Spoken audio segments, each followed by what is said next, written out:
औरत ने अपनी जैकेट उतारी, फिर पतलून भी उतार दी और मोटे जूते पहन लिए। थोड़ी सी वार्म अप के बाद झील के पानी में उतर गई, लेकिन अभी इसने तैरना भी शुरू नहीं किया था कि इसे अपने फैसले पर पछतावा होने लगा। पानी इतना ज्यादा ठंडा था कि इसका पूरा जिस्म सुन्न होने लगा। मजबूरन वो वापस किनारे पर आ गई और अपने जिस्म से पानी झाड़ते हुए उछल कूद करने लगी ताकि खुद को गर्म रख सके। कुछ देर बाद इसने झील के बीचों बीच देखा। इसे मालूम था कि यहाँ से निकलने का वाहिद रास्ता पानी में तैरना ही है। इसने हिम्मत जमा की, एक लकड़ी का गट्ठा पानी में धकेला और इसके ऊपर लेटकर आहिस्ता आहिस्ता झील की वस्त की तरफ बढ़ने लगी। शदीद सर्दी के बावजूद जिंदा रहने की उम्मीद इसे आगे बढ़ने पर मजबूर कर रही थी। काफी जदोजहद के बाद वो आखिरकार उस मुकाम तक पहुंच गई जहां तैयारा गिरकर डूबा हुआ था। इसने गहरा सांस लिया और सीधी पानी में गोता लगा दिया। 20 मीटर से ज्यादा गहराई में जाकर इसे जहाज नजर आया। वक्त जाया किए बगैर वो काकपट में दाखिल हो गई और जल्द ही इसे सैटेलाइट फोन भी मिल गया। इसने फोन निकालने की कोशिश की मगर वो मजबूती से जुड़ा हुआ था और किसी सूरत बाहर नहीं आ रहा था। सांस खत्म होने के करीब थी, इसलिए इसे वापस लौटना पड़ा। वापसी के दौरान इसने जल्दी से 2 पैकेट उठा लिए। इसे अंदाजा नहीं था कि यही चीजें बाद में इसकी जान बचाने वाली साबित होंगी। सतह पर पहुंचते ही इसका सांस फूल गया। खुशकिस्मती से लकड़ी का गट्ठा इसका सहारा बन गया,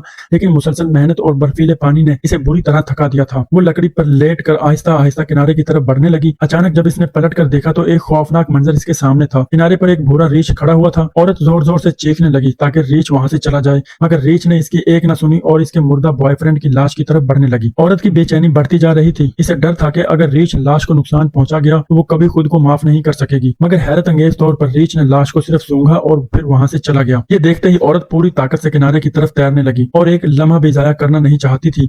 रीछ के वापस आने से पहले इसने जल्दी से लाश को महफूज जगह मुंतकिल किया और फिर इन पैकेटों को खोला जो इसने जहाज से लाए थे। अंदर सुर्ख रंग के थैलों के अलावा कुछ भी नहीं था। तजस्सुस में इसने एक थैला खोला तो हैरान रह गई, क्योंकि वो नोटों से भरा हुआ था। आम हालात में इतनी दौलत देखकर शायद वो खुशी से निहाल हो जाती, मगर इस वक्त जिंदा बचना इसकी पहली तरजीह थी। फिर भी इतनी बड़ी रकम फेंकना इसे मुनासिब न लगा। बेशुमार नोटों को देखते हुए इसके जहन में एक खतरनाक मगर ज़हीन मंसूबा आया। चुनांचे इसने आस पास से खुश्क टहनियां और लकड़ियां जमा करना शुरू कर दी।